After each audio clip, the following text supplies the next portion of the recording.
Hello, everyone, and welcome back to the Outlet Pass podcast. To my right, we have the number one Russell Westbrook fan and day one Oklahoma City Thunder fan, Nick Fox. I've actually been a Lakers fan since July 1st, 2018, but it's great to be back.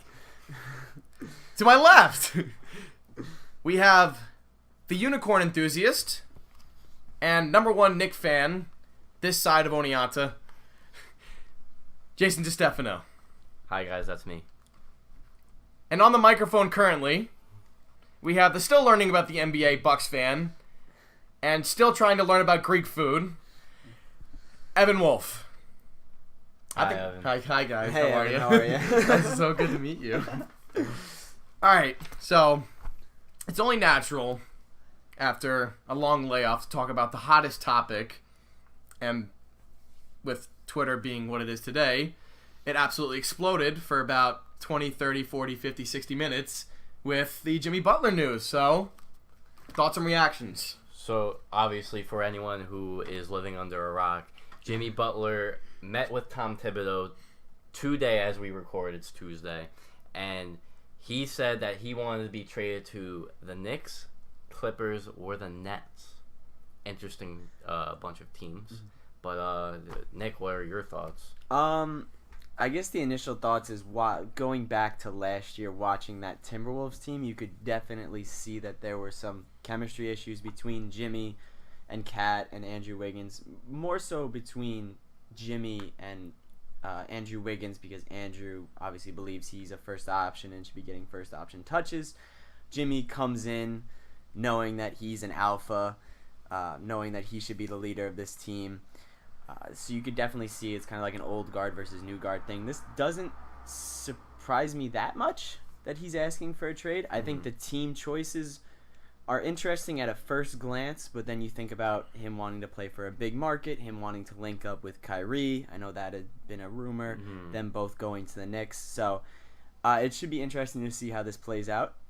I saw a tweet from Woj saying that he doesn't want Jimmy to get traded before the media day. I think this upcoming Monday, so that way Jimmy has to sit there awkwardly with Cat and Wiggins and Tom Thibodeau. And the interesting part about this whole rumor is Tom Thibodeau is reportedly not interested at trading Jimmy Butler at all. So it seems like there's just a crisis in Minnesota right now, and there's nothing that we can do.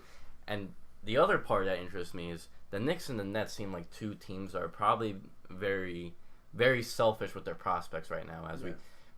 The Knicks held a fan press conference where fans asked questions, where Steve Mills basically said, "We're not gonna try to fix this right now. We're gonna keep going with the prospects. We're gonna continue with this process."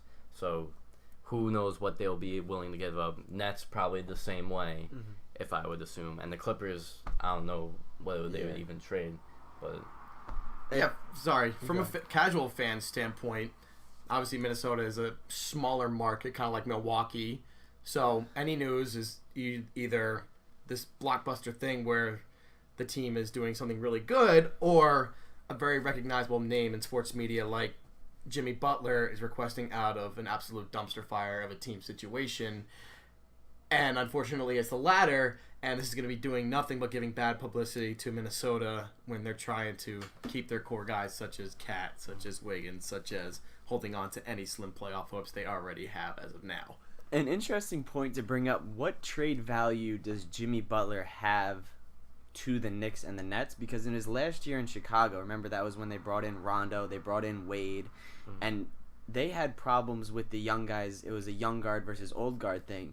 Now he leaves for Minnesota, and the same sort of problems arise. He's not exactly with the young guys. Right? So now if you're Steve Mills or you're the Nets GM, exactly, do you really want to bring in a guy where you're trying to build for the future? Do you want to bring in a guy that has shown that he's not one that's going to mentor younger players?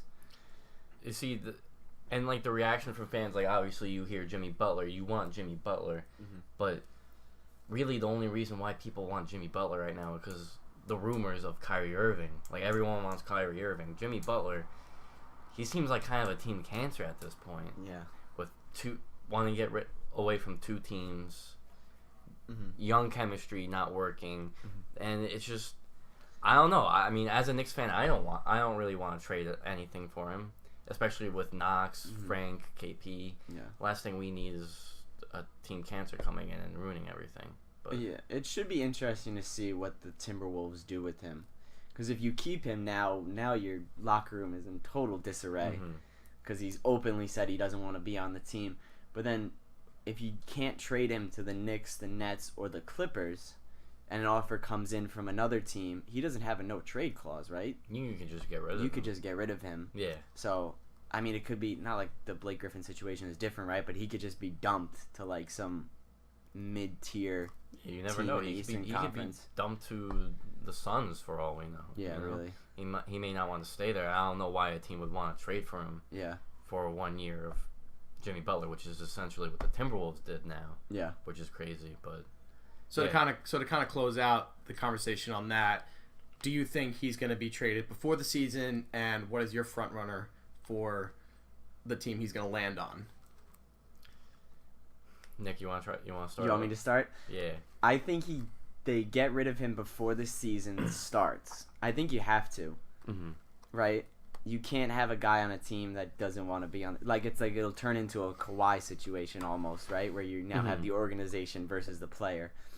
I think you have to get rid of him before the season starts, and I think they'll do that. The only team I could see them out of those top three, them actually coming back with an offer would probably be the Clippers, and that offer would most likely be very weak. Maybe like a Tobias Harris coming back. He's a pretty solid player. Maybe get one of their younger guys. So my idea is I most likely see him as a Clipper if he does get traded. So, in my opinion, I'm going to take a shot at the dark. I think Tom Thibodeau is a very, very stubborn person. And I think the Timberwolves right now are like the Titanic, and Tom Thibodeau is the captain, and he's driving them right into that iceberg, and it's gonna be mayhem. The rumors are gonna be flying everywhere. Cat's gonna be unhappy, Wiggins is gonna be unhappy, and Butler's gonna be unhappy, and Luol Deng is gonna be playing like 36 minutes a night, and it's gonna be insane. I think, if anything, we're gonna wait. We're gonna have Butler starting the season on the Timberwolves. Oh, that's gonna be rough. I think that's how it is. I think Tom Thibodeau will refuse to trade him. If the chemistry really breaks down, it's either gonna go like this. Either Thibodeau's gonna get fired, and then we would see Butler get traded, or we'll see Thibodeau and Butler on the team until the season ends. Wow. But this is what happens when you choose a coach and executive over your players. Yeah. This is what happens. No player in that system other than Butler and Luol Deng and Taj Gibson fit into Timberwolves. It is the Timberwolves. Yep. So, all right, good start. Since we're already on the Western Conference side of things, might as well get into our predictions. I know you guys have the hottest of hot takes with all of this, so I'm sure we do. To start with, we might as well just run down the list 1 through 15, and then we'll get into why you think certain teams are at certain spots. So, Nick, we'll start with you. Okay. Are we gonna start? Would you want to stay in the West? Since we're stay in the West, Minnesota? Yeah. Okay. Number one for me, Golden State. Okay. I don't think a whole lot of conversation is needed. They have everyone, still have everyone, and they added DeMarcus Cousins.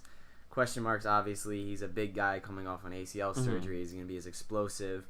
He's kind of been a team cancer. He hasn't really shown that you can win a whole lot of games with him. But, I mean, the Warriors have taken in how many guys now and basically have turned them into amazing projects. Like Sean Livingston comes to mind, Nick Young.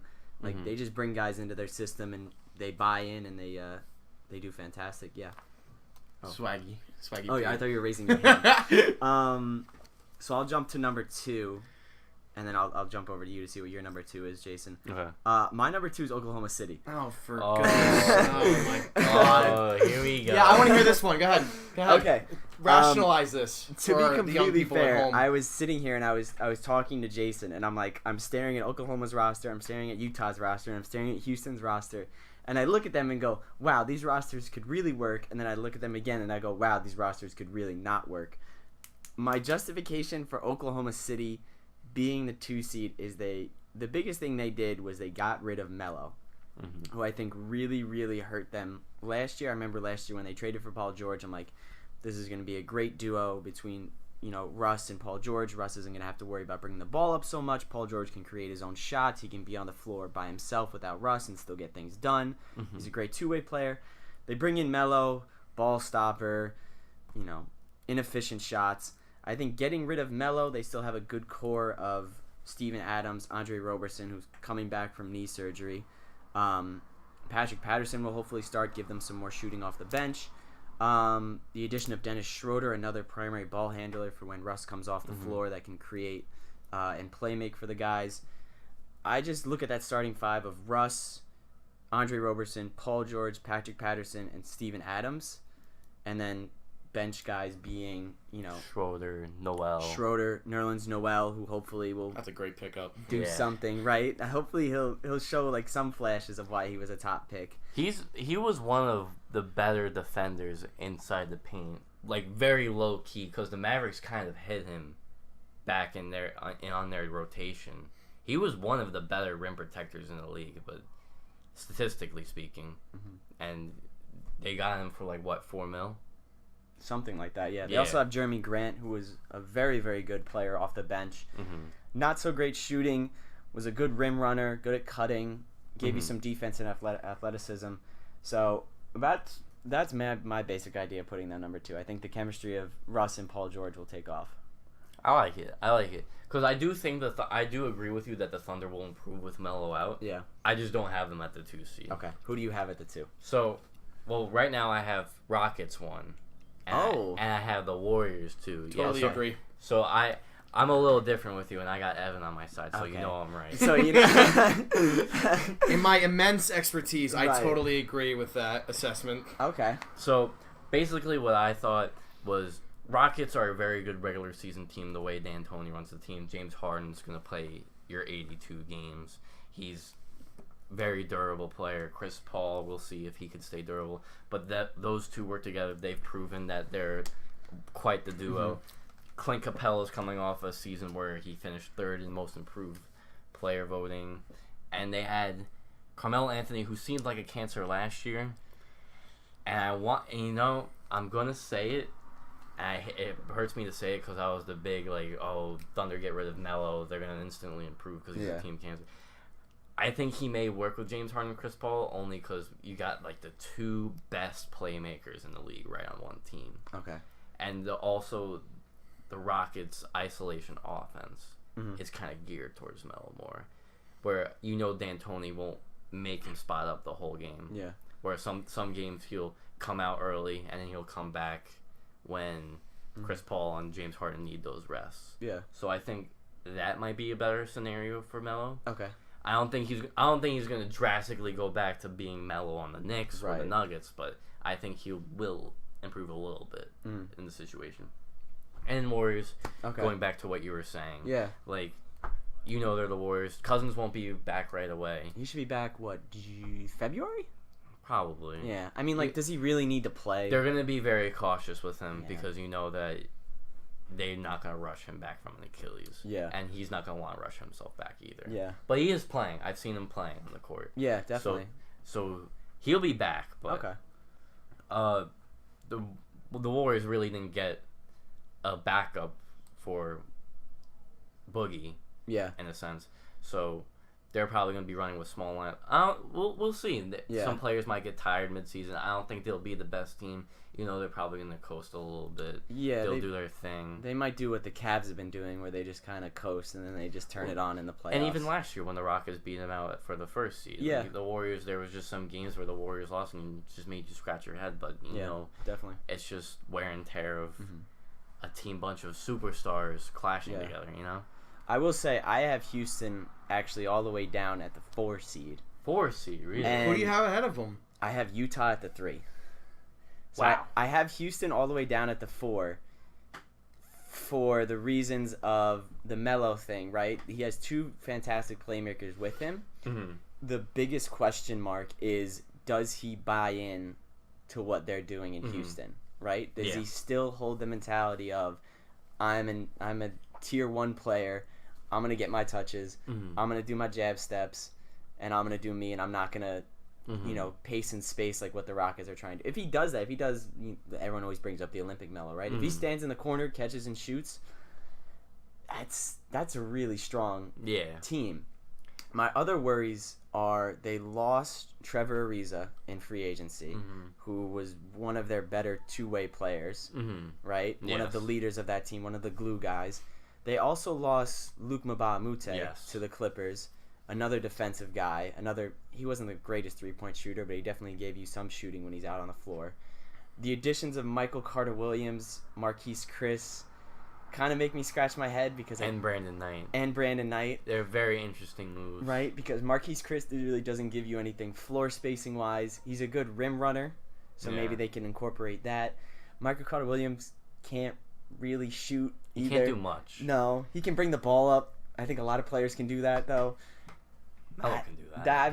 I'm just worried that you take Harden off the floor, right? And then it's Chris Paul, but it's like, who's out there with Chris Paul? And that's a very good point. Other than their bench has kind of depleted with the Ariza and Luke Mbah-a-Moute. Yeah. I mean, you still have Gerald Green. You still have Tariq Black. But I'm pretty sure they still have Nene. Yes, they do. They still have Nene. Yep. So you still have a decent part. I mean, the blows of Trevor Ariza, obviously, that's a big blow. And so what I'm worried about is their defense, because their defense was pretty good last year. Yeah. But with Melo now, that's probably going to decrease a little bit. Yeah. So that's a very good counter argument. I don't know if they'll drop all the way to 4. Yeah. But it's a bold take. Hey, why not, right? And I respect that. And then I have, or who do you have at the 3? You have. Well, we have the same top 4, just in a different order. Okay. I actually have the Thunder at 3. And then Utah at 4. And I have Utah at 4. So we both agree that Utah is going to be one of... I think the last year's show, they really didn't lose anybody, right? If I'm not mistaken. And Rudy Gobert coming back fully healthy. Right. Donovan Mitchell is going to take over this team. Professional trash talker Joe Ingles. Their defense is just so good. I don't know what Quinn Snyder does out there in Utah, but their defense is fantastic. It all starts from the paint. Rudy Gobert. It does. Rudy Gobert. Right? And you have a bunch of guys like Jay Crowder who can switch on to just about anybody and play defense. I think a full season under his belt for Donovan Mitchell, he's just going to have even more confidence. Oh, yeah, of course. Even more free reign to take the ball up, create. And hopefully we could see if we see a healthy Rudy Gobert, they will run with Thunder for that 3rd seed. Definitely. Who do you have at the 5? The 5? Yeah. I have the Lakers. I have the Lakers too. Okay. We're both buying into Why do you think the Lakers are going to be so competitive in the West? LeBron. Besides LeBron. I think that's the biggest thing. I think this team that is around him, if you look at the team last year in Cleveland, and then you look at the team now, right? The biggest difference is age. Lakers, super young. Age and athleticism. Right. Way more athletic, which I think is what LeBron thrives off of. Because he's a fantastic passer, right? So you have a bunch of athletic guys that can rim run, get out and run the floor. Basically, if I was Luke Walton, I would tell the guys, go out and just start cutting. Get open because LeBron's going to find you, right? It's not going to be like Kyle Korver's just standing in one corner, J.R. Smith standing in that corner, Kevin Love standing on the block. It's like... And we forget that Lakers team in the West won 30... we all looked at the Lakers and we joked at them. Yeah.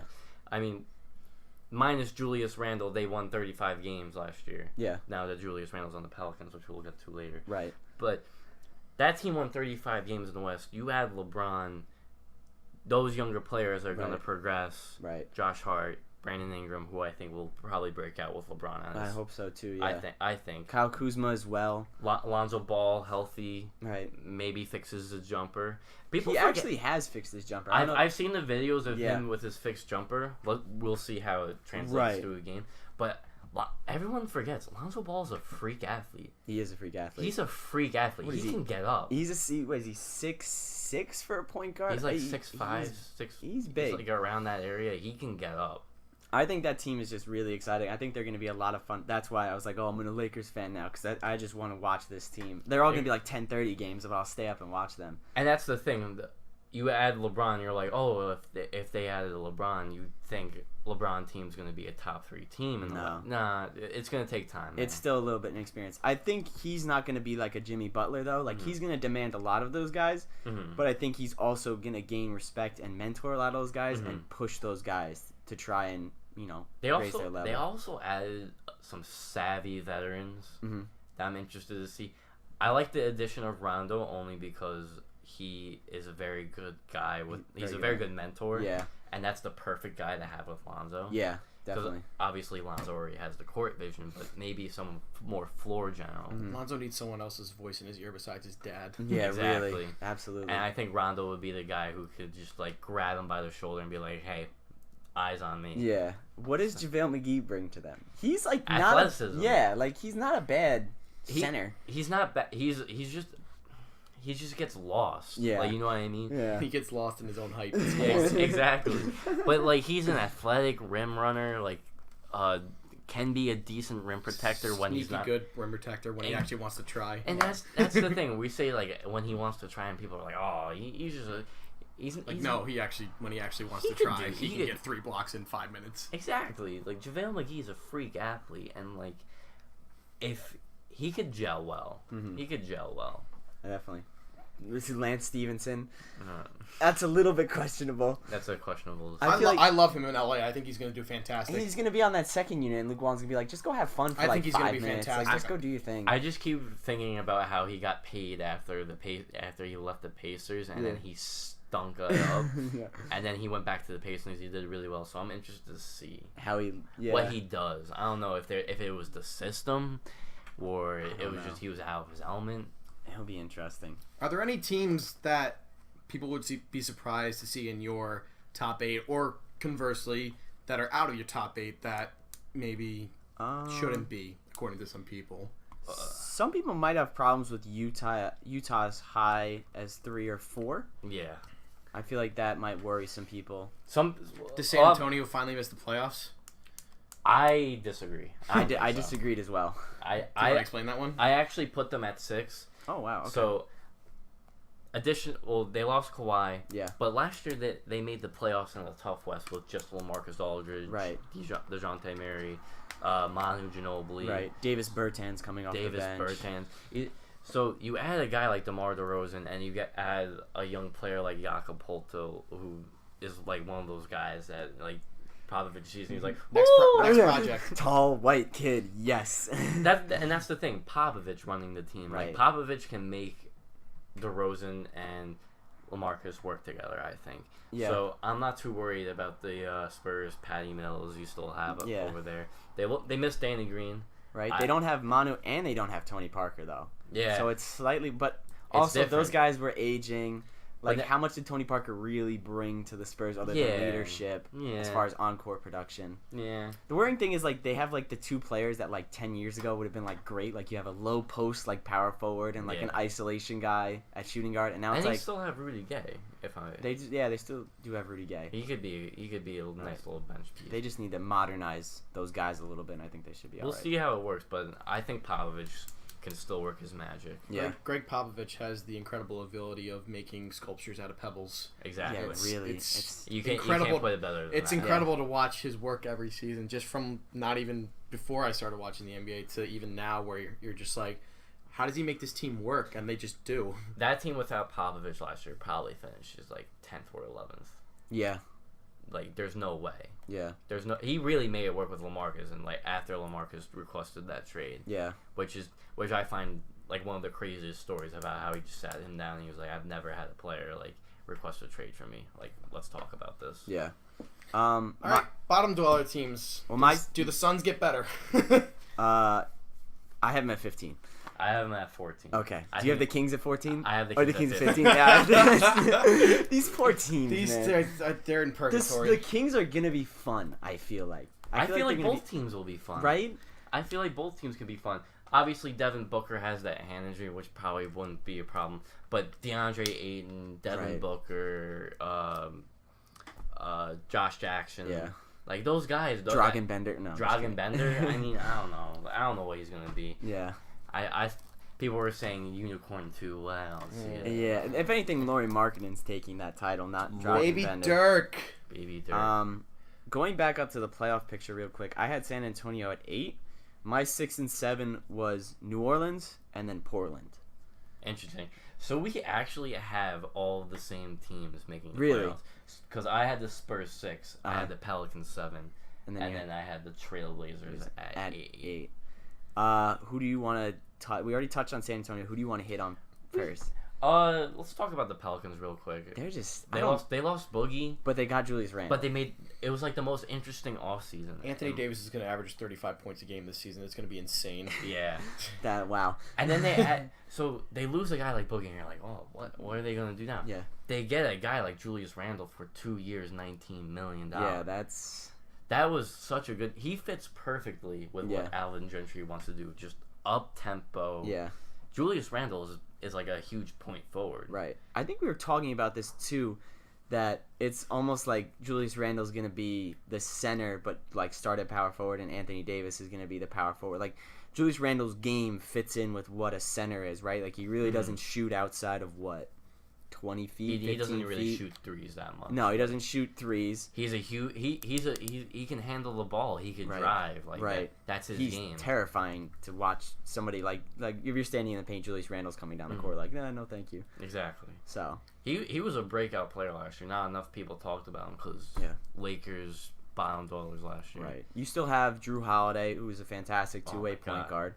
He really made a name of himself last year. Like really. Most people knew who he was, but he really had eyes on him after last year. And you still have Nikola Mirotic. Right. Fantastic shooter. You bring in Alfred Payton, who will now presumably run point guard for them. Mm-hmm. So, not the greatest shooter, but definitely just, being able to play. Well, he got a haircut. That's good. Maybe. His hair won't get away while he shoots anymore. They still have Ian Clark. They still have Solomon Hill. They have a lot of... They added Jahlil Okafor. Which will be interesting. That's interesting. They dropped Emeka Okafor today. I'm guessing Jahlil Okafor beat him out, which is kind of weird. Maybe that's a good sign. Maybe. I mean, how old is... The only thing is, I can't see him working with how the Pelicans work. Yeah. Because I don't see him being an up-tempo center. He's like the center that's lagging behind. Like they already set up the play and he's still coming into the court. I feel like if he got any more than 15, 20 minutes a night, he would end up like Boogie. Like he would get hurt from all the pressure he's putting on himself. Yeah. They're interesting. Portland's interesting too, because Portland was they were a three seed last year, and they got upset by the Pelicans in a 4-game sweep. Was it really an upset because what was it, 3 through 8? It was like a 2-game separation. 2-game separation. So, Portland just, I don't know. They just they're stuck. Like they can't do anything. Right. Because Damian's a fantastic point guard. One of the best backcourts in the league for the past couple of years. Now, you added a center who's actually serviceable in Jusuf Nurkic, right? He can go, he can get boards, he can get his own points that way. And then it's like Evan Turner, Mo Harkless, Al-Farouq Aminu. Those guys are all just they added Pat Connaughton.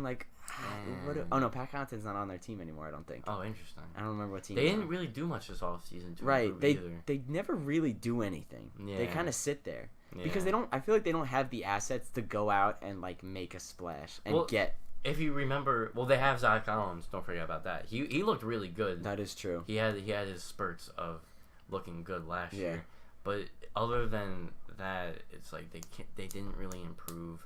They had that a season ago. They had 3 first-round picks, if you remember that, and that's how they went up and got Zach Collins. Right. But other than that, they haven't added any veteran savvy guys to improve like a small forward who could be a great 2-way player, hit the 3. They have Mo Harkless, but I don't Mo Harkless doesn't jump out and scream at me and be like, he's the guy. Right. He's the difference maker. Right. But they have just enough talent to still make noise and be a playoff team. Yeah, they have a top 3, top 5 backcourt in the league with Dame Lillard and CJ McCollum. You can't deny that. So their defense is iffy. Yeah, it's always been iffy. That's always been one of their problems. it also, like I said before, it all starts with the rim protector. Jusuf Nurkic isn't the best rim protector. No, he tries. He tries. He gets posterized. I think. At least he's not Jahlil Okafor. He tries. Yeah, right. All right, final thoughts on the West. I'll start. I think Utah is legit. I think Donovan Mitchell is going to have a chip on his shoulder this season, more so than last season when he was just continuously trying to prove himself. And Rudy Gobert is one of my favorite defenders to watch guard the rim. I think Golden State is still the team to beat. I think the Rockets will finally get over that hump and come out on top in the Western Conference. Because it's got to happen one of these times. You think they'll make the championship? I think it's got to happen. It's got to happen one of these times. Wow, the Rockets jumped them. Okay, that's interesting. So, to be fair, it'd either be Oklahoma City, Houston, or Utah, right? Like those are the only real guys we can see challenging. Actually, the Lakers, right? Can the Lakers pull something out? If LeBron can make an NBA Finals, hot take: Lakers, if they do finish the 5th seed like they think, and they do beat a team like the Jazz or the Rockets in the first round, or whoever they do, they would be playing the Warriors right then. If the Warriors are the 1st seed, that is. Or if the Warriors are 2nd seed, I don't know. I would have to see LeBron play with the dude, because you sit there and you're like, it's LeBron, but then it's you're so like, much fun to stare at these teams on paper, and then 15, 20 games into the season, you're like, okay, so this is what that was about. Okay. After a season with gelling with these guys, LeBron will give the Warriors a better fight. Yeah. Even with the addition of Boogie. I think a second round foray for the Lakers is a successful season. Definitely. I mean, he signed LeBron signed a 4-year deal. Yeah. So he's I not. think it's 3 years plus 1 player option. Right. So, but he's playing a longer game than what he usually has. Very quickly, who do you have 9 through 13? Yeah, we'll just touch up on these teams real quick. So, number 9, I have the Nuggets. Yeah, same. Honestly, that's their floor right now because, honestly, they have a good young core. It's just that they're in a very competitive West. They don't have a solid... Nikola Jokic is a great player. Yeah, offensively, though. Offensively. Once you get to the defensive side, that's where they struggle. Right. They're going to get scored on, even though they have Paul Millsap. Yeah. 10, I have the Grizzlies. Oh, wow. I have the Grizzlies a lot lower. To be fair, I kind of forgot about the Grizzlies when I was doing it, and I'm like, I guess I got to throw After last year, everyone probably forgot about the Grizzlies. I forgot they were in the NBA. Because of the Fizdale thing. Oh, that was a rough last month. They've done benching everyone. But on purpose. Think about it. Mike Conley, back and healthy. Marc Gasol is still a good player. People forget about that. Yeah. And then they just add Jaren Jackson Jr. just like that. Who is He's a beast. Very, very good talent. A lot of people think he's going to be the best big man out of this draft class. We'll see about that. Yeah. Because there's a lot of big men coming out of this draft class. Yeah, really. But certain big men on the Knicks. I think that's I think this gritty team still topples some other teams. Yeah. What do you have at 11? I mean, what do you have at 10? Sorry. I had Minnesota, but we just had our Jimmy Butler conversation, and I feel like they're gonna drop. I feel like that's too high. Mm-hmm. I feel like they might go, depending on how the situation plays out, they might drop as far as like a 12 or 13. Yeah. So I had them at 11 before the request to trade tweet came out. Oh wow. So I between the chemistry there, even if they do find a way to trade him, Tom Thibodeau's system doesn't work with Andrew Wiggins, Karl Anthony Towns. That team, I don't know. I just don't think that team just doesn't fit with what Tom Thibodeau tries to do. Yeah. So before Jimmy Butler trade rumor, I had them 11. They might even drop more. Yeah, so. Definitely. And then 11, I had the Clippers. Okay. 12, I had Dallas. 13, I had Memphis. That was my bottom of the West. The Clippers and the Mavericks are interesting. Just to touch on them real quick. Yeah. Clippers just kind of get rid of Austin Rivers. They bring in Marcin Gortat. Yeah. They get rid of DeAndre Jordan and Blake Griffin last year. Now they have Shai Gilgeous-Alexander. Shai Gilgeous-Alexander, who's a very interesting prospect. Yeah. And they also have Tobias Harris. It's just, and they still have Lou Will. Yeah. So they're Patrick Beverley, Danilo Gallinari. They're gonna come out at nights and they're gonna surprise you. Yeah. And then they're gonna come out at nights and you're gonna be like, oh, there's the old Clippers. Yeah, right. There's that team. And then the Mavericks, I had Clippers 12, Mavericks 13. Yeah. DeAndre Jordan, DSJ, Luka Doncic. That's Dirk. Really, really old Dirk. I mean, there's really nothing you could really. They're just gonna be weird. Like DeAndre Jordan's gonna make them win more games than they should. That's all. Right. Yeah. That's really. Yeah. Luka Doncic is just gonna hopefully. I hope he balls out. I think it's gonna be really interesting seeing Luka Doncic and DSJ play together. That's a fun backcourt. That is a fun backcourt. I think that team's gonna surprise people. I think they're gonna have nights like the Clippers, like what I said. Yeah. They'll surprise you one night, and then there will be nights where DSJ is gonna shoot 30% from the floor, and Luka Doncic is gonna have his rough rookie season night. Right, but we forget Luka Doncic didn't go and play in college. He wasn't at Kentucky. He played professional. Basketball. He played in the second best league in the world and won MVP. Mm-hmm. Does it transition? Yeah, you're still gonna transition from the Euro League to the NBA. That's still a gigantic jump, but I think he might be a lot more ready compared to everyone else. It might surprise some people. We'll see. So. All right, Eastern Conference. Yeah. The fun one. The Ennis Cantor AAU Conference. The Ennis Cantor AAU Conference. I can't believe he's. I'm interested. Who finishes first? Boston? I said Boston. Yeah. I think it's Boston. It has to be Boston. There's no way. If that team doesn't finish first. Gordon Hayward's coming back. Kyrie Irving's coming back. There's no way this team does not finish first. Is their starting lineup, is it Kyrie, Jaylen Brown, Gordon Hayward, Jason Tatum, Al Horford? Is that the starting five? I think that's the starting five. That's terrifying.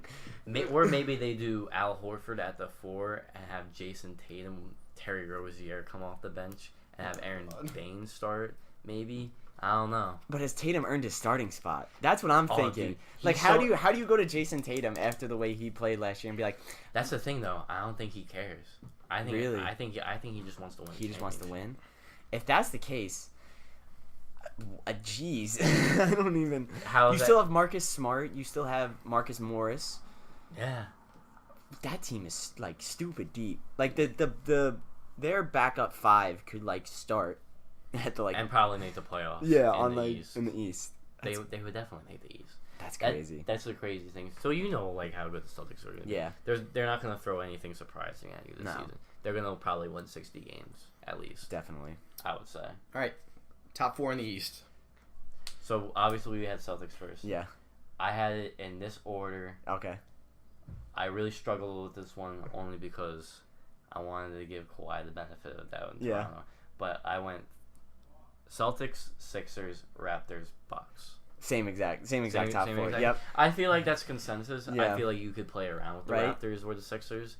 But right after them, you have the Bucks. Yeah. With the most confusing team ever. But now you added Budenholzer. Yeah, who is a fantastic coach. Who will hopefully actually got another pure shooter in DiVincenzo. Actually have you guys run a little bit of an offense. Yeah, really. Okay, imagine that team now, Giannis, Eric Bledsoe being used correctly. Yeah. Now you have Brook Lopez. That's an rebounder. He's a good center. He is a good NBA center. And they added more floor spacing with Ersan Ilyasova. Yes. Who's doing very well in Turkish qualifying right now. Interesting. I like how you're keeping up with. I like that he's keeping up with his team. Hopefully, DiVincenzo surprises a lot of people. I hope he does. I have very high hopes for him. And if you guys remember last year when the Sixers added Ersan Ilyasova, he brought them a really good boost off the bench. Yeah. So I like the addition of him. Right. You still have Greg Monroe off the bench too. No. To rebound, I think. He's not on the team anymore. No, we got rid of him. Oh wow. They traded him last year, bro. They traded him last year for Eric Bledsoe. He was, yeah. What team is he on now? I don't know. That's a really good question. Interesting. Wow, I feel so while you find Greg Monroe, yeah, I feel like I just saw him. The Bucks' problem last year, they just did not have enough shooters. To be quite honest, I mean. Oh, he's on the Raptors. Yeah. Oh, he's on the Raptors. There you go. When did he go to the Raptors? Okay. So. Well, he replaces Jakob right there. Yeah. Okay, that makes sense. Is that a fair assessment? The Bucks just did not have enough people that could space the floor with their shooting. I mean, Tony Snell was atrocious in the playoffs. He wasn't reliable. He was atrocious in the playoffs. You got rid of Jabari. That had to be done. I mean, I liked him in the playoffs, but he hasn't been healthy. So and also in his time with the Bucks, he never really fitted well with Giannis. Nope. He never really showed you enough either to make you take a flyer on him long term. And also, to be fair, even before the time you started following the Bucks, Jabari Parker, Jason Kidd never just used. He was Jabari Parker was a good 3-point shooter. Yeah. And he never would have spaced the floor with Jabari. Yeah, it was. So I also don't think we saw Jabari's full potential. Yeah. I think he's going to do fantastic in Chicago. I think so too. I really think But so. I also think that was the best move going forward. Yeah, absolutely for that For team. both. For both. Do you want to do? Let's do 5 through 8 in order, and then see what we're rocking All right. with. I'll read them. Can I do mine? Yeah. Because Did you want to touch on the Raptors real quick? I mean, like we both have yeah. the 3 seed. Let's touch on them. I mean, obviously you have them at a 3 seed, so you Right. think Kawhi will give them the boost? I think the biggest question is how Kawhi gels with that team. He won't. Because you already You don't have. think so? I don't think he does. 100% don't think he will. He's going to be cranky all season. Interesting. I think he's. I don't know if you've seen this quote, but Danny Green said recently, who also was part of that deal that brought Kawhi to Toronto, said that he could definitely see Kawhi changing his mind about the situation in Toronto. But you can also see it being the same thing where, like, this is not where I want to be, and just That's true. completely drag down the team to, like, Right. a 6 or a 7. And it's That's definitely true. that's the Toronto conundrum. As long as they have doctors who can properly treat his Yikes. Not touch that. Oh boy. But No, I think even with Kawhi being a grumpy pants, like that young core that they have should be able to carry like that and team. Kyle Lowry's pretty. Like we forget we Right. disrespect him sometimes. Kyle Lowry's a pretty decent. He's a NBA pretty player. good player. Right, and that Fred VanVleet, OG Anunoby, how do you say Yes, that last name? OG Yeah, that Anunoby. one. Him and Kawhi clamping down on people's. Right, like that's kind of scary. Yeah. So So we have high hopes for Toronto. It could very much, like what Evan is saying, go south very quickly, and he becomes, a jerk. The Raptors need to get off to a good start to the season. yes. That's And first 20 games they need to win at least 13. I also think their ceiling is the second round, only because they'll probably play either the Celtics Yeah, or the Sixers in the second round, yeah. and they're definitely not beating the Sixers because I think Joel Embiid is going to have an And Ben amazing Simmons, season. yeah. Amazing season. But anyway, so 5 through 8, Sure. we'll go through that crapshoot of a Yeah, it's Eastern funny Conference. because I'm looking at my paper, and at the 6, 7, 8, 9, 10, and 11, I wrote down a team and then crossed it out and wrote down a different team. Oh, God. Like I don't. I see Detroit at 5. You want to explain Oh, Pacers are at 5 actually. Oh. Detroit's at 6. that? Detroit's at 6. So I'll- but I'll- either way, you want to explain why Yeah. Detroit's in the Well, top 8. let me read off everything because there's some fun stuff in here. Pacers are at 5 for me. Detroit's at 6. Washington's at 7. Chicago's at 8. Because baby Dirk. Chicago's at So 8. we'll hit Chicago in a second. Detroit. I think we talked about Detroit at some point when we were just talking. Now you have a full preseason with Blake Griffin, who is presumably fully healthy, and the Blake Griffin that we know. And Reggie Jackson. Now you have a fully healthy Reggie Jackson. You have an Andre Drummond who is still improving. Rebound machine. Right. I just think that team can be. Also, I think that this, like, it's whatever team steps up. Like, if Detroit steps up, like, yeah, that succeeds for them. I think I have the Pistons making the playoffs too, Okay. and it was solely based on them having more time with Blake Griffin now, Reggie Jackson being healthy, and I also thought to myself, they just added a new head coach, Right. the coach of the year. Right. They just added the coach of the year. Like, that doesn't happen. We forget about that. Right. Yeah, like I don't want people to forget about that. The Pistons added Dwayne Casey. Dwayne Casey, the coach of the year last The man year. who revolutionized from 2 years ago to last year the way the Raptors run their entire offense and brought them to, what? It was a 2 seed? Or was it 1 seed for them last year? They were 2, right? Last year they were a 2 seed. Right? But, like, the thing with the Raptors, right, 2 years ago was, like, Kyle Lowry comes down the court, dribbles, Wait, isolation. no. The Raptors were a 1 seed last year. Yeah. Yeah. He brought them from an isolation-heavy team to a modern NBA, basically almost, a Eastern Conference equivalent to what Houston was doing, where you have 2 star players, you space the floor with everyone else, shoot a lot of threes. I could see him, and if he can do that and make everyone buy in like that, I could totally see that happening in Detroit, because I think a lot of guys in Detroit are very unhappy with the way... Oh, we're back. I think a lot of guys are very frustrated. Like Blake Griffin is frustrated with the way his teams have gone. Yeah. So I feel like if Dwayne Casey comes in and is like, if you buy in, like, we will get you to the second round of the playoffs. I could see him being like, yeah, okay, I'll do it. Yeah. I think one thing that team's missing is a shooter. Luke Kennard. Luke, Langston Galloway. We're gonna stop you there. We're gonna stop you there. But I think if they add a shooter, that would really help them. Yeah. Because I think that's just one thing that they really need floor spacers. Yeah. I think Courtney Lee, he's on the market. He's not. He's a very serviceable shooting guard. Yeah. Right, but if you want to make the playoffs, you're gonna have to take some risks, salary wise. And if that's the risk that you need to take to make the second round of the playoffs, do they really need to make a risk to? Well, I don't know if they'll make the second round of the playoffs. Yeah, you never know, but they would definitely have to add a shooter to make any significant moves. They'll probably still be a mediocre team in the East. I have them at 7. Yeah. Do you have the Pacers at 5? Yes. Okay. Yeah. I'm still very high on them. Yeah. They only really improved their bench. Yeah. Victor Oladipo's like a top 20 player in this league, or he's playing like it. Exactly. They didn't really do other than like fixing up their bench. They added Kyle Quinn, who I'm a huge fan of. Yeah. They really improved their bench, and Miles Turner should hopefully take another step. Hopefully. So they're doing good things out there in Indiana. Yeah. Who did you have at 6? I had the Wizards. Okay. I had the Wizards at 7. The Wizards worry me a lot. Not from a standpoint of like them on the court. I think they're very talented. Mm-hmm. It's the locker room. Because they had problems last year with John Wall, right? And now they add in all but a almost certain team cancer in Dwight Howard, right?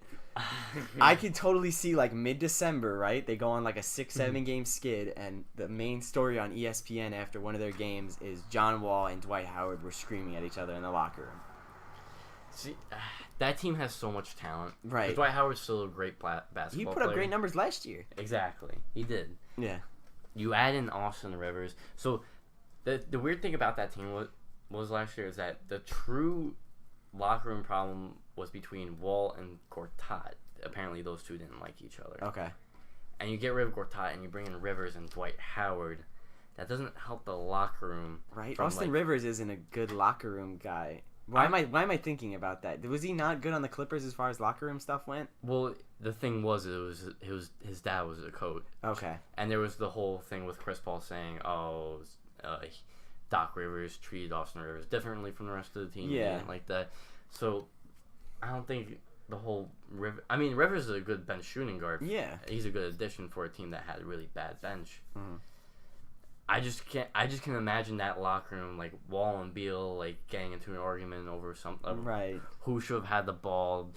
Austin Rivers getting mad because he's not in the game. And someone screaming, he Daddy's thinks, not here to right. give you the ball. Oh, yeah. Dwight Howard giving his ridiculous, like, pre-game speeches and then getting mad that he's not getting his touches.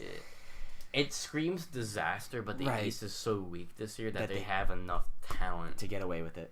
Yeah. And they also have enough talent to even give a team like the Raptors a scare in the first round. Yeah. It's just a matter of can they not kill each other. Right.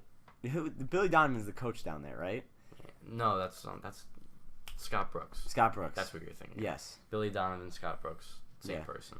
For what it's worth, Dwight Howard averaged 16 and 12 last season. Right. Exactly. Like, he's a good NBA. No one's saying he's still not a good NBA player. Like, he's fantastic at doing what he does best.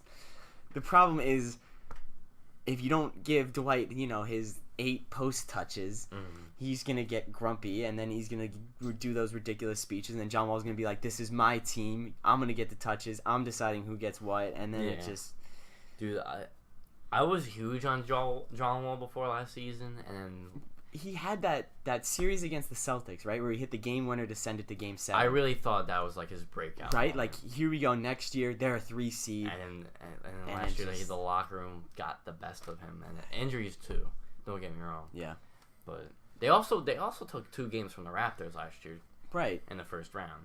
So it's there. They just need to figure out how to not yell at each other in the locker room as much. I feel bad for Otto Porter. You just signed a massive extension. Like, he's the guy just sitting in the corner like, oh, I don't really know what to do here. Like, he doesn't want beef with anyone. No, he's like, I just want to stand in the corner and shoot threes. Like, that's So let's touch on Chicago finally. Yeah, this was my crazy pick, I guess. Because what about that team makes you scream, you know what? Yeah, sneak them in as an 8 seed. Well, what we were talking about before, right, is like, well, at least what I was saying before, is like from 6 to like 12, whatever team is hot, whatever team gets on a roll, I feel like can just take a playoff spot. Like, the playoffs are going to be that wide open. Oh, yeah. So, I look at the Bulls roster. I looked at the Bulls roster, right? They have Zach LaVine, Chris Dunn, Jabari Parker, Lauri Markkanen, Robin Lopez. Mm-hmm. I look at those 5, and I feel like there's a lot of talent that will be untapped this year, right? Mm-hmm. Like, Lauri was a standout rookie last year. Robin Lopez is a very good center. Mm-hmm. Chris Dunn showed flashes last year now that he was a primary ball handler in Chicago that, you know, he deserved, at some points, he looked like he deserved to be a top, what was he, a 3 pick? Was he a 2nd pick in the draft? Who thought? Jabari? Chris Dunn. Chris Dunn? Was he the 4th pick? He was a top 5 pick he was a top 5 pick. in a draft, right? Yeah. Zach LaVine came back from ACL surgery and didn't look like he lost any of his bounce, right? Now he's shooting well, he's driving well. And now you add a guy like Jabari who can score the ball well also. That team looks very exciting to me. They definitely are a very young, exciting I feel like team. they're all going to gel well. I feel like Chris Dunn's going to be able to get the ball to Jabari, to Zach. Zach can play make as well. I don't know. That team just excites me a little bit. So My funny thing is that who would think that the Bulls will be in the better situation after that Jimmy Butler trade? Right. Because if you really think about it, they got Zach LaVine, Lauri Markkanen, and Chris Dunn, which are going to be 3 stars for them this season. Yeah. And now we got Jimmy Butler who wants out. Yeah. Justin Patton just broke his foot again. Yeah. So, and they added Wendell Carter in the draft, who's a very good young... Dude, I forgot about Wendell Right? Carter. I was really high on Wendell Carter. I think he could be the best big man in the draft. So that's why I look at Chicago and I'm like, if they gel well, they could absolutely, I feel like, take a playoff spot. If they gel well, right? If everyone works. If Zach LaVine doesn't tear his ACL. And there's just so many things. This is the one team where I'm like a little far off from you. Yeah. I feel like in our predictions so far. I have the Bulls 11th. Okay. And the one thing I just think about is what are young teams not good at? Defense. We talk they're not all the time. They're not going to be They're not going to be good on defense. They're going to be so bad. But then I look at the East and I go, what team is going to be good at defense in that area?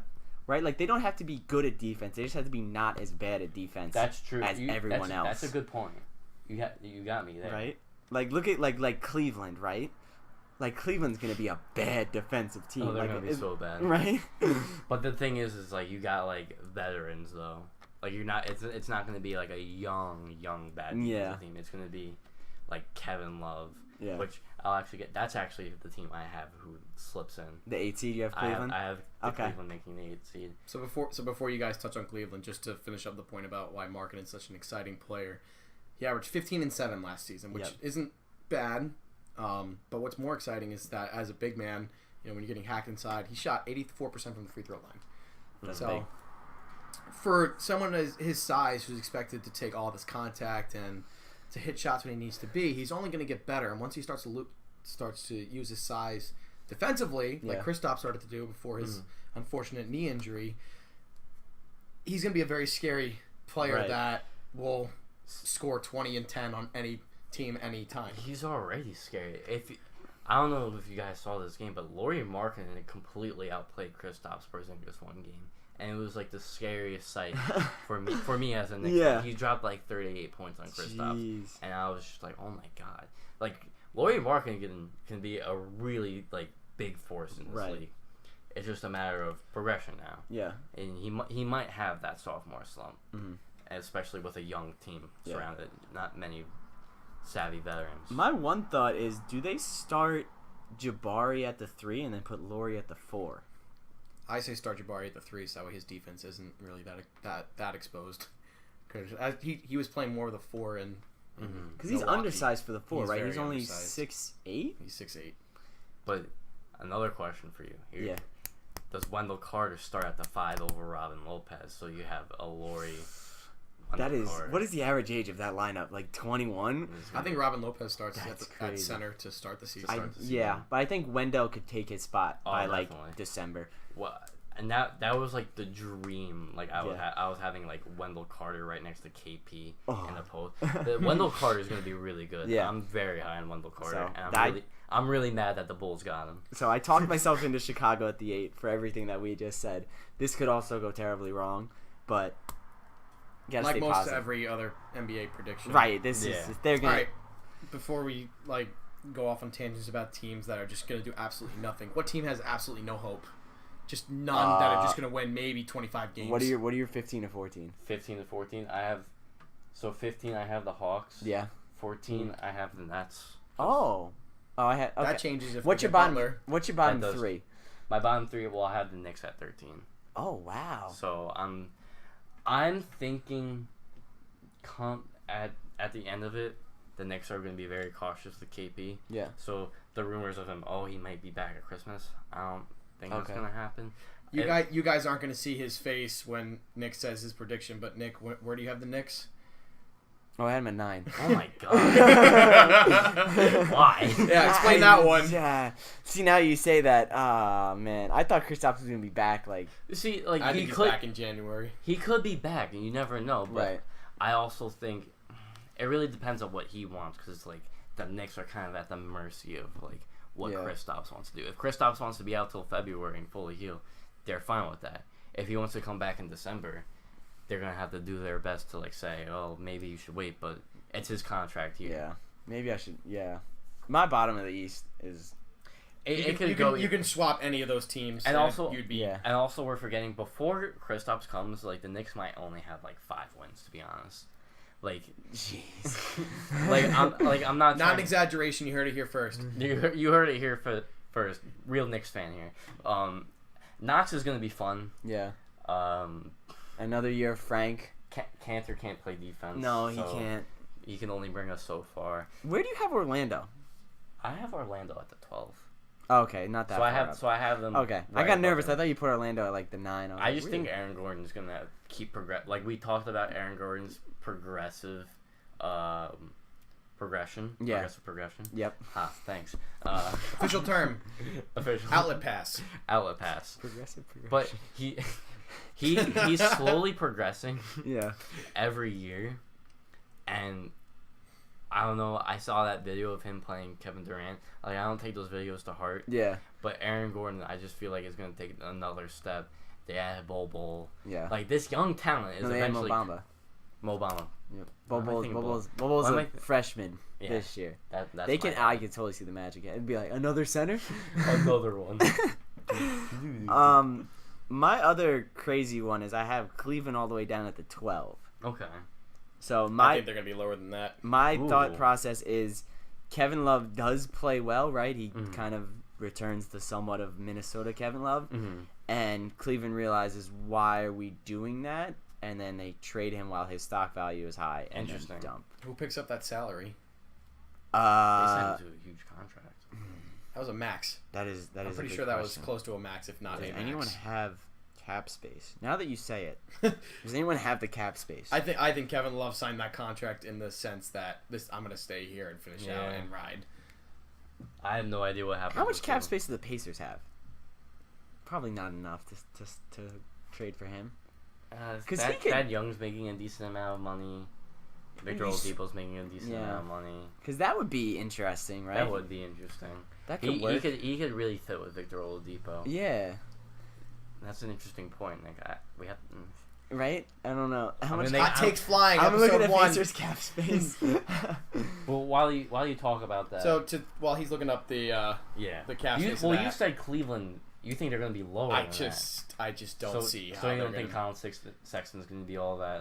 He'll be fine. It's just not going to win them games. You think so?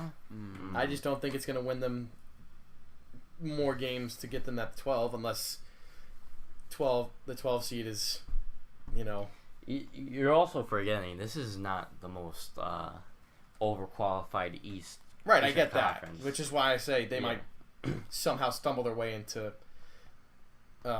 12 seed. Yeah, but I just don't think they're gonna be that good of a team. Oh, Kevin Love might not be able to be traded right now. Yeah, he's got a lot of money. Well, he signed. Restriction expires January. Oh, so before the trade deadline they can. Yeah.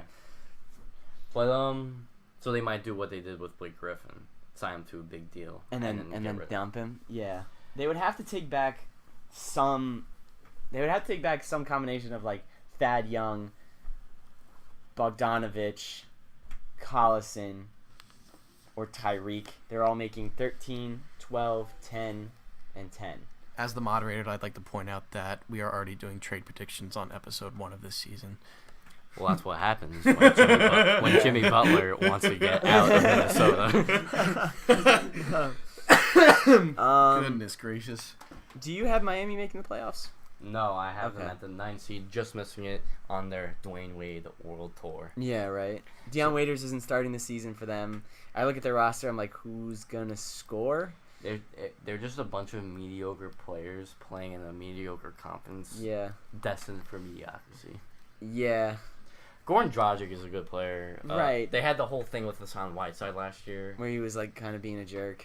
and no one really wants him right now. Yeah. So that's why I had Justice Winslow. Can he shoot yet? No. Okay. No. Um. Remember when the Knicks show Emphatic. picked him over Kristaps? Yeah. Oh, jeez, man. Imagine if they did that. Yeah. No, they shouldn't have. That's. Do you have Charlotte somewhere down in there? I have them at 11. I had them at 10. Yeah. I honestly think the loss of Dwight Howard's going to be harder than they think it's going to be. Yeah. It should be. Because the Hornets are just the team that's screwed right now. Yeah. They have Kemba leaving after this year. I could see. No, they wouldn't trade. No. Because there's no reason to trade Kemba. They already mentioned when there was rumors last year that Michael Jordan was like, I don't think we're gonna get rid of him. Right. He's like, Because if he has he's one. true to the city or something. He has like that. 1 year left on his contract, so he doesn't really have high trade value, anyways. Well, that's the thing. It is. He has high trade value because he doesn't have that much. He doesn't take up much of a cap hit. Oh, that's true. Yeah. He's like He the could- sixth highest paid player on the Hornets right now. He could go somewhere, not Charlotte. I don't know. I don't even know. I don't know who would really Who want would to make. need him, right? Like, who needs a point guard? Just looking at the conferences right now. The San one- Antonio? That'd be fun. That would be interesting, That would be fun.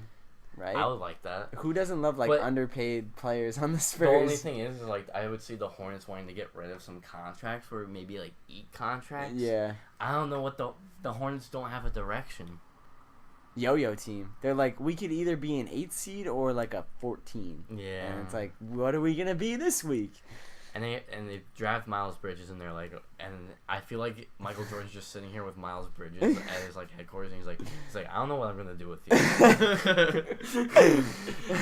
He's like, I paid Nicholas Batum a lot of money. I don't know what I'm gonna do with you. Yeah, it's Charlotte's in a rough spot. This whole Eastern Conference is just. I mean, Cantor's not off, right? When he says it's an AAU conference. When you look Yeah. at the West and then you look at the East. When you look at the West, it's just all these teams like, okay, well, they could do this with that, and they Right. could do this with that, and then the East is just like, they might stumble their way into a 7. They might get lucky. Maybe. Like a 12-game win streak in like March, and like boom, you got a 6 seed. Like the Magic play like the Knicks like 3 times in like a span of like 2 weeks. They play the Knicks, the Brutal. Kings, the Suns, Brooklyn like 3 times. But that's what makes Fire 8 seed. that's what makes this conference so much fun sometimes. It It's is. just You like, don't know why are what's you a gonna happen. playoff team? And then they're a playoff team. It's interesting. It's So gonna to- I like it. Yeah. I like it. Like people get mad. They're like, "Oh, this Western Conference team is gonna make the playoffs." Who cares? Just enjoy it. The Eastern Conference is gonna be a crapshoot, and it's gonna Yeah. be so much fun to watch. It is. So to kind of close out our discussion on the East, for me personally, I think the Bucks, if everything comes into place and they got all these guys that can shoot from anywhere on the Uh-oh. floor, Uh they can be a sneaky conference finals team. Woo-wee. oh. Okay. All right, that's fair. That's fair. But in all fairness, this is Boston's conference to lose. Yes. It will always be Boston's conference to lose, and Philly has nothing to say about it. I'm sorry, they're just not going to beat. They can't say anything. They're just not going to beat Boston in a 7-game series. I'm sorry. They're just- I have to say, shoot a 3, you coward. Oh Yeah, my Ben god. Simmons. And we're going to close it on that. All right. So we'll moving close. on to our predictions for awards. Yeah. Nice and obvious MVP. Yeah. It's, Who you have, Evan? I mean, Have you even thought about I, it? Giannis. this is on the spot. I was not prepared for Anthony Davis. Okay. I Okay. think he's going to have a 30 That's and fair. 15 season. He was basically number 2 last year. Yeah. That's a Yeah. fair I think prediction. Anthony Davis is going to continue to have a fantastic season. So that means he would have to have a Russell Westbrook-esque season. Right, where he- triple double season. Because if he's, I'm at the New Orleans at the 6. You have them at the 7. Russ Yeah. got that at the. He got it at the 6 MVP, right? Mhm, yeah. He got it at the 6 seed. Who Nick, do you have? Who do you have as your Okay. MVP? I have LeBron James down, but in parentheses, I have Donovan Mitchell. Is that your dark horse? That is my dark horse because if Utah gets a 3 seed, I fully believe Donovan Mitchell should deserve I thought you were gonna put him for MVP rookie of the year. consideration. Yes. Donovan Mitchell? Yeah. I'm so glad. I'm so glad you put a dark horse down because I came up with a dark horse while I was talking about the Eastern Conference. So my regular MVP is Giannis actually. Oh. Because I think if my prediction goes right, Bucks get the 4th seed. Yeah. I think Giannis is gonna have an incredible season under Budenholzer, and I think we're gonna see. Like, Evan's going to see Giannis hit a 3, and he's going to freak out and he's gonna do that, like, more often than usual. So, I picked Giannis. My dark horse isn't so much of a dark horse, only because I saw him say that he could contend for an MVP, and I was like, you know what, you might be right. What about Joel Embiid? If Philly gets a 2 seed, Yeah. right? So you have to look at him and you have to look at Ben Simmons. Because Joel Embiid could easily average 25 and 12, and no one would blink an eye, to be honest. And, like, what, maybe, like, 6 assists? Joel No? Embiid's averaging 6 assists. Does he have a I good... don't know. 4 assists, maybe? He could do stuff like Right? that. Like, But the one thing with Joel Embiid that I love about him, Yeah. he's that rim protector-esque, also can do it on the offense floor. Yeah. He's like a hybrid center. Like, I would say he's the best center in the NBA right now. Wow. So Okay. he's just a freak of nature, and Yeah. if he stays healthy, which we saw him do for the most part of last Right. season, I Right. can see him winning MVP easily. Yeah. My only thing with Donovan Mitchell was I look at, like, the Western Conference, and I have Golden State at 1. I don't think anyone, right, it's a team effort at Golden State. They all kind of take away from each other as far as MVP. OKC, it would be PG and Rush taking away from each other. Look at the East. Boston has a full lineup plus, like, 8 extra guys. And then Philly would be, hopefully, a 3-man trio of Markelle, Ben, and Joel. And then you look at Utah at 3. It's like they got Donovan Mitchell and then, And like... Rudy Gobert. Right. But I feel like Donovan Mitchell would be one putting up, like, 27. I could totally see Donovan Mitchell having a Derrick Rose-esque MVP season where Yeah. it's like there's other players who could win it who had better seasons. Yeah. But you were so good on this really good team Right.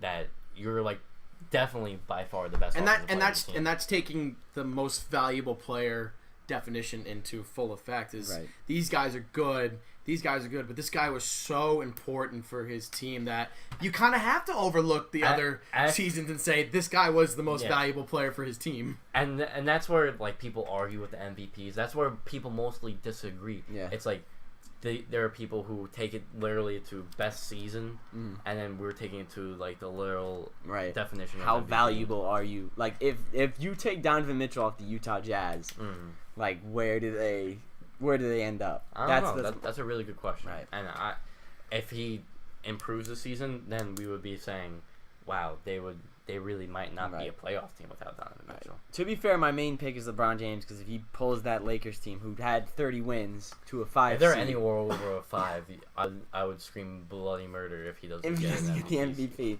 Yep. So to kind of close out the MVP Yeah.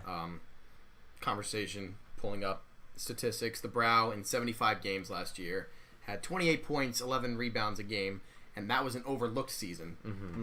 Not overlooked in the sense that his last month was so fantastic and everyone's like, okay, this guy's really good. It's the fact that it took that last month to be like, wow, this guy's actually a really good player. I think after seeing what he did last year in that Alvin Gentry system, now with another big who fits better into that system, it'll just only help him.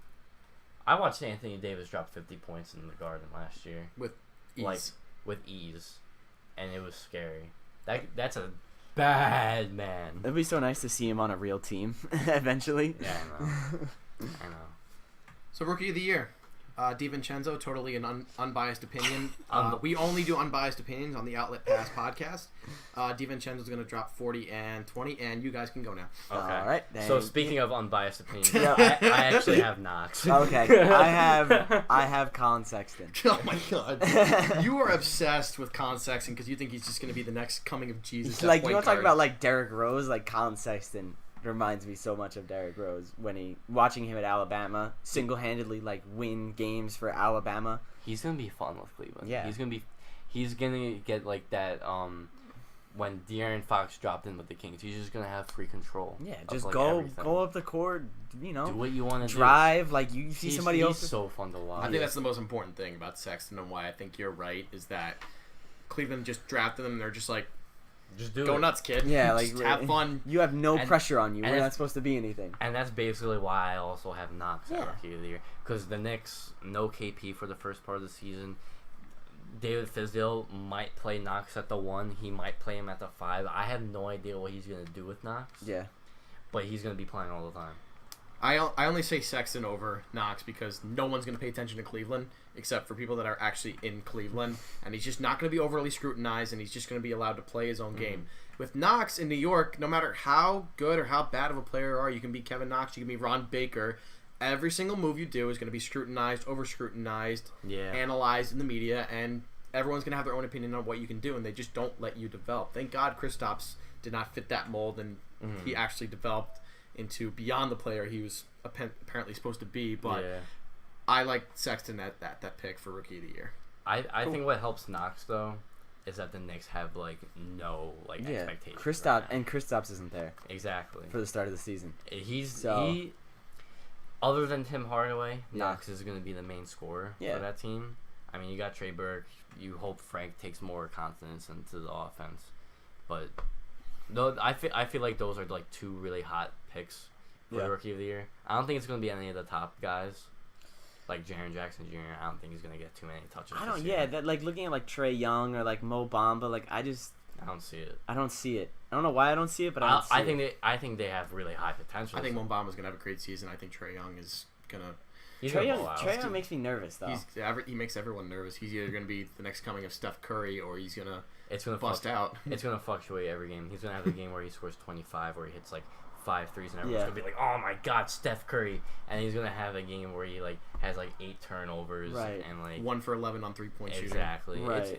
And that's what comes with being a rookie, especially on a team like a Hawks. Yeah, definitely. So for most improved, I think if Markelle Fultz gets over his yips, he walks with this award. Mm-hmm. Interesting. Definitely. He walks with this award if he gets over his yips and averages. If he averages 15 a game with like 5 assists, he walks with this award. Oh yeah, of course. Do you have him? I have Brandon Ingram actually. Okay, I had Lonzo Ball.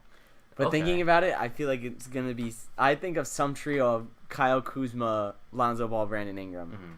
It's going to be a really young player breaking out this season. Right. That's how it's going to be. So I think we're all around in the same part. I think it's the theme of the NBA right now. It's just letting young players do their thing. Yeah. Yeah. We both have the same idea that LeBron helps the young guys. Yeah. I think Brandon Ingram's just on that cusp of being good. He's going to get the ball more now with Julius Randle. He scored, I think, what was it, 14 last year a game? Yeah, somewhere like around that. there. So, I mean, he scores, but yeah. We're all around the same ballpark. Coach of the Year? Coach of the Year, I have, based on my predictions, I have Brett Brown. Okay. Based on my predictions, I had Quinn Snyder. Okay. That makes sense. Yeah. If the Knicks somehow get the 9, Dave Fizdale walks with this award, just based on your prediction alone. The only thing is with the NBA Coach of the Year award, it's usually top 3. Yeah, you get top 3, so... But I know, but by your like idea of how it is, like that roster shouldn't be. Then obviously based off that, I think Brad Stevens. Yeah, that's a fair prediction. He actually gets very unfairly treated. He's an incredible coach. He's an incredible coach, but like they were the 2nd seed last year, and he got like 2 votes for Coach of the Year by his peers. So that's crazy, which is weird. But moving on, I hate the Coach of the Year award. Defensive Player of the Year. It's either going to be Gobert or Giannis. I think it's a toss-up between those two. Giannis, interesting. Giannis. I think Tall Giannis. foreign guys, huh? Yeah. I have Embiid. I have Anthony Davis. Interesting. So we're all on kind of like the same page there. These are like known guys that you don't want to mess around with. I don't think Giannis is really the same. I think Giannis is a fantastic. I think he's a good defender, but I don't think of Giannis like elite. I don't think of him as elite. Like Giannis switches on to me. Like he like has extendo arms, but like he's not known for his defense the way Gobert or like Embiid, Kawhi, Draymond, or Anthony. Yeah, he has the ability to become like a multi DPOY winner because he can switch on to everyone. He can play defense on anyone. It's just not there the way his offensive talent I think it's is. kind of just been a theme of his career. Is just, He oh my improves- God, he if he improves every figures year. it out, he can Yeah, average 3 right. blocks a game. Yeah. Yeah. Yeah. I went with Embiid only because he was like second runner-up last year. Mhm. He's definitely going to be up there again Yeah. this year. Gobert probably stole the show only because when he came back, Jazz became that much better of a team. Yeah. And he is an elite rim protector. They both Yeah. are. But I think Joel Embiid might just steal it this year. Yeah. I just think Anthony Davis finally gets love for his defensive That's ability. true. He deserves a little love. He deserves a little love. Down the range. Sixth man? Sixth man, last award. Sixth man, I have Dennis Schroeder. I have Dennis Schroeder. Oh no. I didn't even think about that award. Dante DiVincenzo. Who's the sixth man on the Bucks? Tony Snell? Jason Terry? We don't discuss his Jason name. Terry?